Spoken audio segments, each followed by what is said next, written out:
1 Samuel, chapitre 11. Nachash, l'ammonite, vint assiéger Jabès en Galaad. Tous les habitants de Jabès dirent à Nachash: Traite alliance avec nous, et nous te servirons. Mais Nachash, l'ammonite, leur répondit: Je traiterai avec vous à la condition que je vous crève à tous l'œil droit, et que j'imprime ainsi un opprobre sur tout Israël. Les anciens de Jabès lui dirent: Accorde-nous une trêve de 7 jours, afin que nous envoyions des messagers dans tout le territoire d'Israël. Et s'il n'y a personne qui nous secourt, nous nous rendrons à toi. Les messagers arrivèrent à Gibéa de Saül, et dirent ces choses aux oreilles du peuple. Et tout le peuple éleva la voix, et pleura. Et voici, Saül revenait des champs, derrière ses bœufs, et il dit: Qu'a donc le peuple pour pleurer? On lui raconta ce qu'avaient dit ceux de Jabès. Dès que Saül eut entendu ces choses, il fut saisi par l'Esprit de Dieu, et sa colère s'enflamma fortement. Il prit une paire de bœufs, et les coupa en morceaux, qu'il envoya par les messagers dans tout le territoire d'Israël, en disant: Quiconque ne marchera pas à la suite de Saül et de Samuel aura ses bœufs traités de la même manière. La terreur de l'Éternel s'empara du peuple, qui se mit en marche comme un seul homme.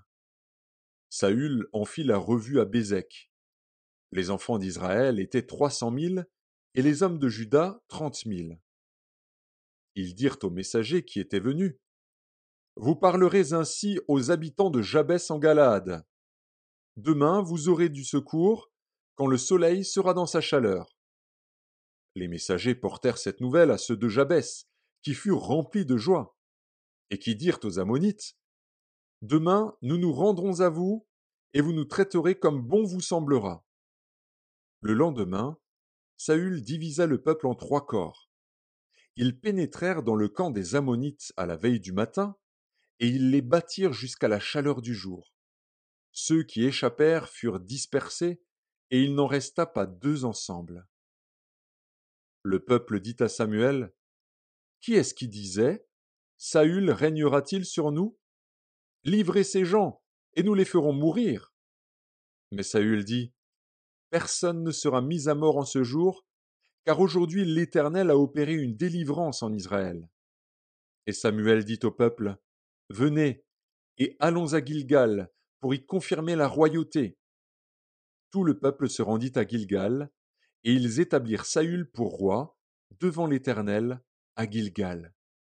Là, ils offrirent des sacrifices d'action de grâce devant l'Éternel. Et là, Saül et tous les hommes d'Israël se livrèrent à de grandes réjouissances.